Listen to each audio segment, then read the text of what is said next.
Hey everyone, I hope you're doing well and staying safe during this time. If you're new here, welcome to the channel. Like I said, thank you so much for checking me out. If you haven't done so, please make sure to hit that subscribe button just right below the video. Cool, thank you so much. I really do appreciate it. And if you're returning, welcome back. Thanks again for your support. I truly do appreciate having you here.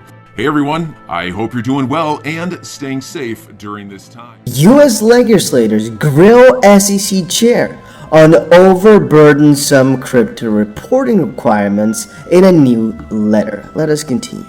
More than half a dozen United States congressmen are defending blockchain developers in the face of new government regulatory pressure. In a letter to U.S. SEC head Gary Gensler, Representative Tom Emmer leads a bipartisan group in saying the agency's burdensome information requests risk stifling domestic technological innovation in the cryptocurrency realm. Emmer says of the letter's intent, crypto startups must not be weighed down by extra jurisdictional and burdensome reporting requirements. The SEC must ensure that this information-seeking requests to private crypto and blockchain firms are not overburdensome, unnecessary, and do not stifle innovation. Because at the end of the day, what they're kind of doing is they're making it impossible for them to actually thrive and go on. Because again, I see it like this. If you're requesting from a company way more data than they could logically provide to you, you're just kind of asking them to kind of make themselves fail. It just makes absolutely no sense. Now, while the SEC has authority to obtain information from market participants for rulemaking purposes, it must ensure that these inquiries didn't infringe on the standards established in the Paperwork Reduction Act, which limits its burden the government imposes on private businesses and citizens.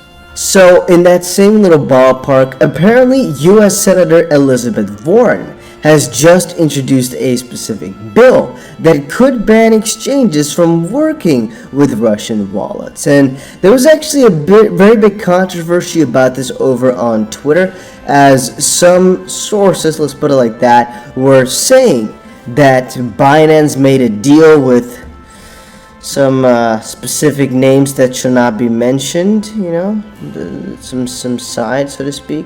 But long story short, this U.S. Senator Elizabeth Warren is apparently introducing a new bill enabling the Treasury Department to ban exchanges from facilitating transactions for those specific crypto wallets. The bill would, however, and this is where the key comes in, also require President Joe Biden administrations to identify foreign digital asset actors that are facilitating evasions of sanctions.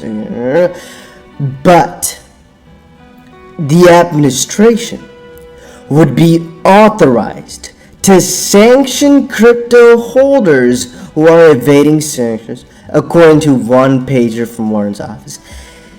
What they're basically going to do is really look deeply into every single pocket of yours. And again, we already talked about this before, where Ethereum / JP Morgan / MetaMask, the connections are there, where they're going to be looking at IP to kind of block some regions, for example, and things of that nature. The fact that this is already continuing on and that the rules are going to be deeper and deeper on this is sometimes kind of scary. That if they don't like you in the crypto space, even they could just block you. Then again, we have seen by a couple of exchange founders, I would say most, that they're not really ready to ban users unless it is required by law. Here is, for example, Jesse Powell, the CEO of Kraken, and he already said, we're not really gonna, sorry for Ukraine people, we're not gonna ban everybody in Russia, for example, just purely because that would be a good thing. The requirement could come from your own government, as we've seen in Canada. In response to protests, banks runs and attempt to flee the country. It could come from foreign states like the U.S. as a weapon to turn Russia. For what it's worth, I would guess that the vast majority of crypto holders on Kraken are anti WAR. Bitcoin is the embodiment of libertarian values which strongly favor individualism and human rights. In Canada, crypto was the only financial rail left for those who opposed the regime.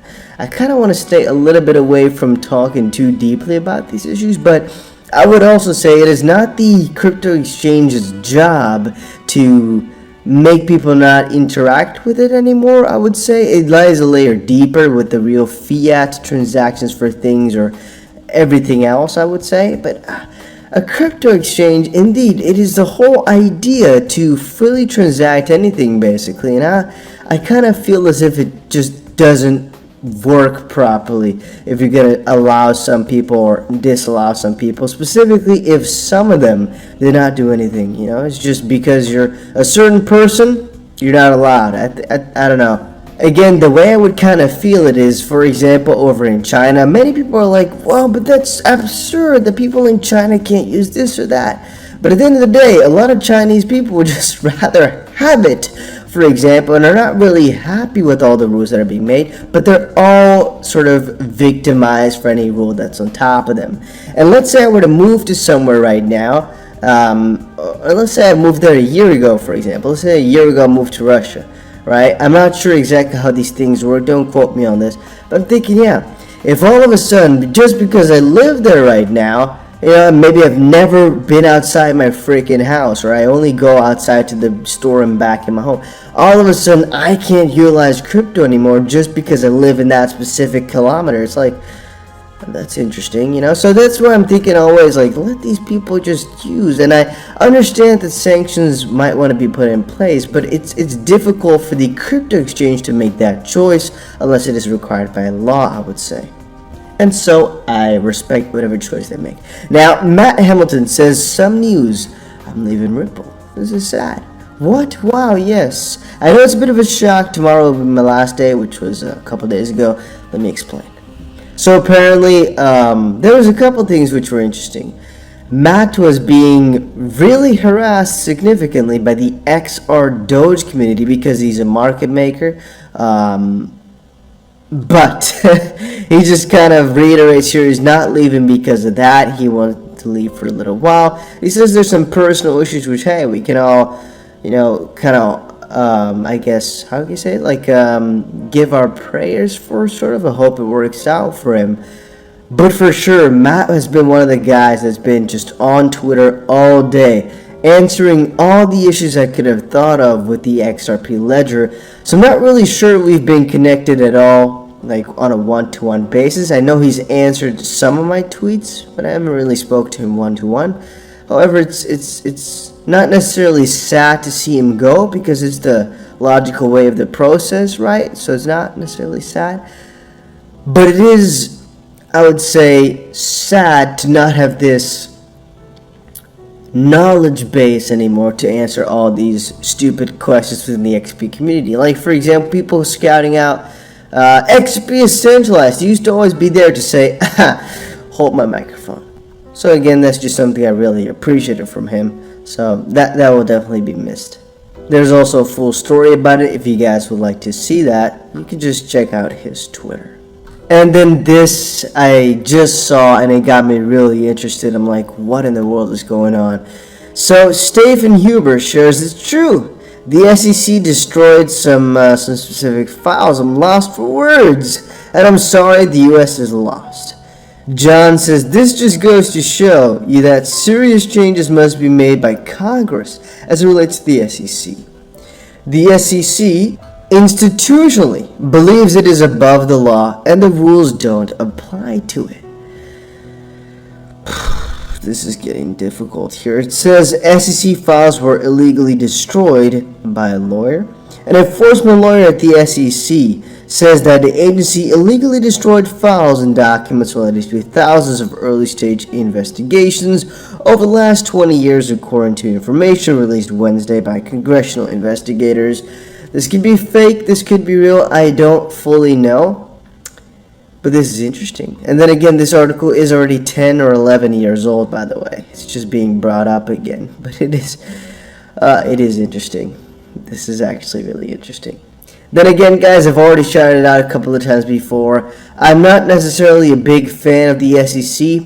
As I've stated before, I don't think they're doing a lot of things right. They are doing some things right, but the majority of it, they are not. And so I'm just watching from the sidelines, hoping eventually they'll come to their senses. But hey, it is what it is. Right now, all we can do is just accept it and kind of take it at the butt, whatever they're doing. Yes. And let's just hope they run out of steam, huh? I guess that's all we can do. I'm your guy. I will keep you posted. I'm your advocate. I'll be back on a daily basis, usually multiple times per day, with these videos to keep you updated with everything going on. So I hope you enjoyed the video. If you haven't done so, make sure to hit that subscribe button. Feel free to share any of my videos with your friends, family, social media, or anybody who may care to listen. Thanks so much for your continued support. I'm always here for you. I want to help you through this time. So thank you so much for continuing to choose me. Enjoy your day, stay safe, and I'll catch you again probably in a couple hours. Thanks, everybody. See you later.